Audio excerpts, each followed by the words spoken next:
vinaka vakalevu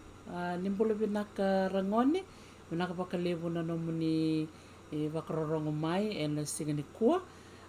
ngo ni mataini nonda vetalanua member letter na ve au makawa era maroroi tu e na ve valni au maroroi e na ve se vuravura maro taksara ni ngondo ni tubu vou e na vula i vavakanda se na vula ngo September vavivina kene vertona nongole ni buvale o Master Kali Vunindilo Leo Vunindilo watke merwerita Vunindilo e na nondo to vito konitiko e na kena vakatiko na nonda vitala noa ni vuli e na veka vakaviti vinaka vale visara e na nomuni solema na nomuni ngauna vikimni na ngoni kikimni talangani tumbu au klani na bunga vikimni o ni nangai sarava na video ngo na ngono ni sukumiki na vuli so ni sukumiki na vakavaka nimbula vinaka ni kua rangone e na tiku na nonda italanoa member letter na sangamoni labelinga mande vida mande vikimni rangone o ni sarongoda na vosango na sangamoli vida mbeka vi kemuni o ni sareida en dua na sangamoli ni kua and then vitalanga takatiko kina e sona vitukutuku totoka sara member letter na sangamoli ngondo na iau bimbi e iau totoka sara member leti kenda na itoke meviti nembula vinaka rangone e na tolu na matentu meviti e na matentu o kumbuna matentu o mburumbasanga ke na matentu o tawata nimbula vinaka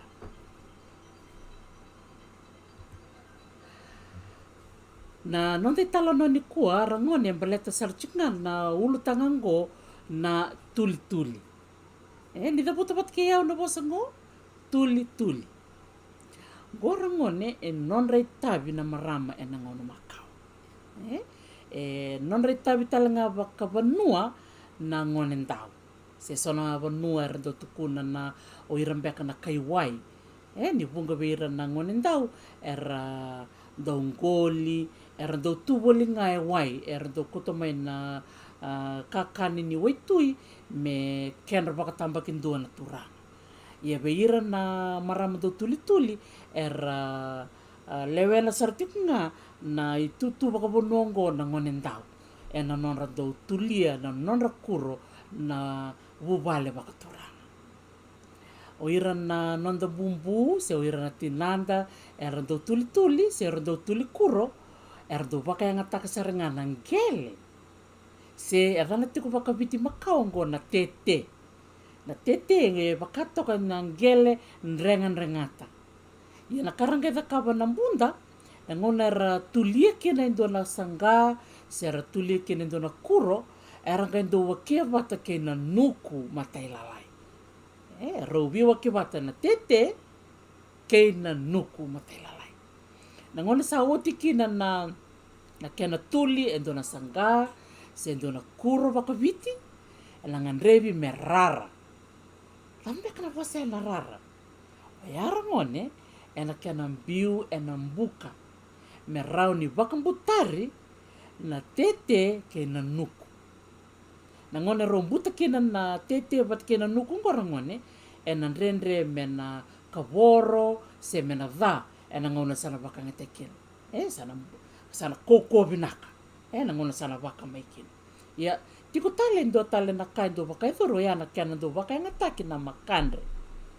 vikim ni rangone ni sasarava tiko mena nongo video iliu o ni na redi tiko kina ni na makandre o ya na nra ni vuni ndakua na ngona se kata tu kina na sanga se na kurni viti sanga ndo komai na makandre kona nra ni ndakua menga ndo vaka waidala taki se mboro kina na ndango ni kuro se na ndango ni sanga tatokan dinai tagereve ana nonra vuku na nantangkase o irna tinanda o irna mbunda ena nonra do tulia na kuro matai me tawakina na wai ko ya dana na sanga se me sanga kina na kakana se me buta na dawa ko ya na kuro ni viti. Ni kua, and na reide tiko kina, na vebono mande viti, se ve manda na vonua erandau, tuli kina na mbunda. Ia mena tin kabana e sana viti, ke na tolu na matentu mai viti rangone, e na ngono makao e lea besar na vebono viti, erandau tuli. Ona da buta ni ngoe sana vanua, ni ori reide tiko na mapingo ke viti, o ia se koe na vonua o Ianuia, e neano Ianuia, mai na vonua waka mama nuda. Ndo talea me vonua levu e na sona vimbaravi, mai i the kaunrobe mbua ke madhuata. Sona vi korokora na mbaravi, e na ngona makao e randau tuli kuro. Wakatalenga kine na sana lo mai viti.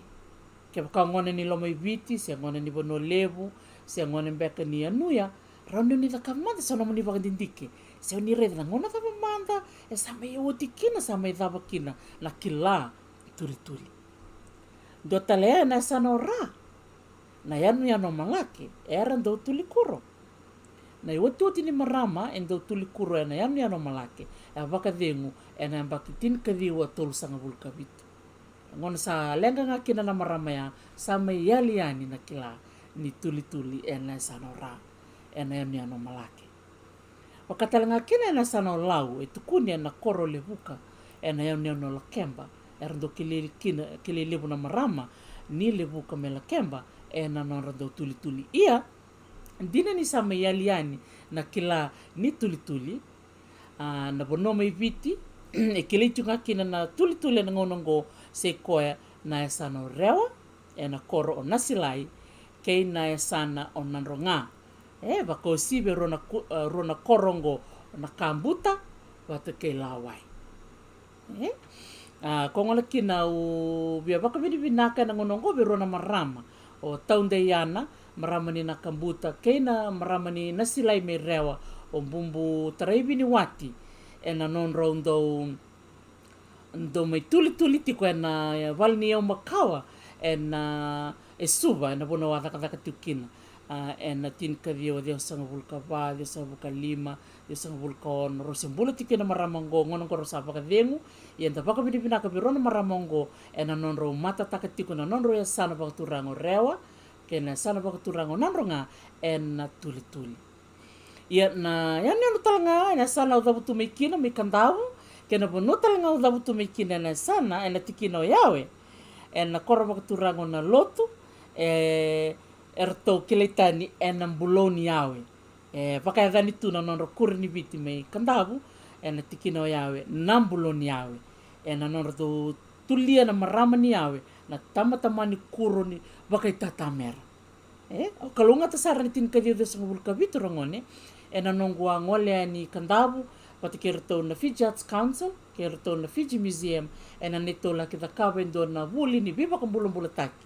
Kasi mbuli tiu kina ndona marama, e maki walu sanga vulu, e na singi e na ngonea, ka mandi wakata vuli viru kina le rosanga vulu tala marama, e na kilango ni tuli. Ko ngana kina vida ngana panua o da buta yarangon, e da redi tiko na mapi kei viti, e da kila niando kileite into viti, e na tuli. E na ngonongo sa vunga na marama er sa wakadhengu yani, sa reali batai na nora kila ka, ia, e da kalongate ni se koko tiko ngana tuli, e na sana o rewa, ke na sana o naronga. Ongo na yada ni yau makawa e na vulida tiko ni kua. Ka kuni sarawaka leburangoni e na vei vali ni yau makawa e na ve se vura. Ang bokala ungata ni uthaka e na vali ni yau makawa mai Wellingtoni na Te Papa Tongarewa Museum. Ka wakatalanga kina na Waikato Museum of Art and History me Hamilton. Kei na Museum mai Okalandi. Auckland Museum. E kuni talanga kina na matangali yau ngo. Wakadava. O nise na numatiko nga, na yada ni yaungo. Kia wakau ki la, walasar e na numuni vola. Na nonda yau makaongo, na sanga. Se na sanga ni wai. Se kona kena matangali ngo e da rede tiko, na e vana na sanga muli. Me wakani da rede toko na mbuli ni sangaongo, kwa do tawa kina na wai, e wakatoka na mbuli ni moli. Ko yako e wakatoka ikina na yada ni sangani waingo me sanga moli. Dona kau bina kata me wase bikem ni rangon. E dana talo no tiko ni kua. Kanda wakandike ba tiko na re binaka ni sanga moli enda saraba tiko ngo. Enda rede tiko ngo ni 2, 2, 3, 4, 5 na vua ni moli. Ia, da rede manda. E na vei vali ni o marro enda vei se burabura e vida manda enda roni reida. E vida roni reida ke. Go mena ono kina wa. Da rini reida na sana mawi ngona bonua me tau kina na wai se na sana e vake ke na sana matau ngona bonua me ndo lave kina ka ngunubi na wai. Na nongu tala no tiko pate ke na marama ni rewa mbumbu wati ngai tala no taka tiko ko viau na mbimbi ni nonrei tavi na marama ndo tuli e na koro na silai e na sana bakaturango rewa. Mani whakamadala tako koia na sanga moli rangone me pakanda reida toka na yale alongo ongo e nonra bakatamba kin 2 saranga na raluve sarongo da mata na bosaya na raluve go o ira na ngone lewan ra bakaturanga e na lomo ni ivu vale bakaturanga kongo e na lomo ni koro mai rewa ka vaka saranga bakatamba kin 2 mai bertona marama ina silai na kena tuli saranga na sanga moli me tau kina na menra wai na ngona ni sembera ni rasoko ya ni wakayawa na ndo na ngobanua merangande kina se merangande mbeka ndo tan mbeka na koro ongona i tobo ni bibaka menimini era ndo da kava na marama ni nasilai e na kena ndo tuli saranga na sanga moli me nonra baka tamba kindua na raluve e na loma ni bubale baka turanga e na esana rewa. Take revi kina ngora ngone na beka en roi ni taki se mbiu e na ndango ni sanga moli ongo e mbiu tiko baka itala noa. E mbiu tiko baka itala nongo. E na ngauna e sa waro tuli kene ndona marama. E na ngauna sa mbiu kene na nona baka sama na mbula ni ngone leo se na raluve e nona baka tamba kinto na sanga moli ongo e na ngai mbiu baka itala noa. Na nona itala noa na marama ongo e na ndango ni sanga moli. Totoka ndina ni da reida na re binaka ni nonra dhaka ni linga na marama ni nasilai ke na marama ni nakambuta ke lawai. E na esano rewa ke na esano nanronga. Ono bitalo takamanda na sanga moli ngwanda sarabati ngo. Baka binaka be na marama ngone lewa o ana labe kau mai Ingilandi ngona nona sanga moli saranga embulia bua na marama mbuna tarebini wati inda talanga takatikungo na marama linga mangosa marama ni nasilai kama idhaka tiko e na Fiji Museum na ndua na ngauna balabu kema mi kalau ngata sara kalau ngata baka binaka ve Kate Busoni wailala kwa director tu ni Fiji Museum e na nona sureta mai na marama ngo tarebini wati wakatalanga kino taundayana me na kambuta me rondo mai tulu ngo na sanga moli e the kaba saranga na marama o tarebini wati wana marama makumbuna o ana labe kau ka baka tiko ngome Ingilandi na ka baka lebu ana e na nomu o kena baka ngata kene nomu ni tamba mera bulida na luvenda la mbimbi ni landa bulida tiko na sangani wai to toka baka oti na kalererai kaya vanga tiko na sanga moli da wili ke tali matango vida manda na moli e tiko na sangango 2, 2, 3, 5 ono ono tale na moli karto mbiu bate tiko e nandona isoso moli ongo se sanga moli to toka baka oti na kene rai toka na kene tauri ka tukuna talanga biao o mbumbu tarebini wati na kena sobo iloma na wai se wai nroka mera ngunuba bata binaka kundua ndriwa na kena ngunu binaka na wai na bonomba lauber na sokota na ngone lewa na nonra soko boli bat kena marama nonra marama tumbu na nonra turanga tumbu na ndoni laula merangande na ndona bonua na toka na nonra tawa ni wai to toka baka o tirangone ngotale rua na matangali tuli kakune na Museum of Te Papa Tongarewa mai Wellington waka vini vinaka na museum ngo na nona to mararo tiko na sangamo le rongo katoka na sana maui enda waka vini vinaka ni ra matataka tiko na nona vono viti mai Aotearoa ongora ngone sona tamba e bita bata mai ndona turanga ngo Dr. Rod Irwin e tiko mai Tasmania ka wakaritaka tikina ko ikera ngone na kene zakazaka na kere ngondo na zakazaka levu na tete na kena biu bata mai waka ngata kina kau sangai ko mai na watu membito ko loma sarangai tabi gere ngona itamba ngo ngona sana laki rarakina naka bakalevu ngone sana mai dava to kai kena nanda vitala no yeni sembera ngani mai dava au be wakaritaka vike muni wakadava na sangamole ngo gona nanda sangamole mai viti na nanda dua nan dola na ngono na reida kina nan dola ona reida tiku kina sangamole wakavini vinaka na tambana ni lava na bank na Reserve Bank na nona to bita bata mai mei tu nei wakana no mini sangamole na nanda I lava mai naka wakalevu sara na wakararong mai rangone ngobe ira ke sara na tamban ni Fiji Museum Dr. Rod Irwin wakirto ke na beauty na dana to tanga ni babongo wakabidi binaka wakalevu virto na kena wakayanga tekena itamba menda vuli ke kina rangone naka wakalevu na nomuni wakararong mai oni takarangone ni oni na subscribe na nongo YouTube channel na nanda tomana tiko nga na nanda vuli vesinga kena ve madao sa tungo matanda tiko talanga ando na ibola wabala na rana tiko na itala no ni lapita na nanda itala no tarava au nanga itala no takanikina baka matai lalai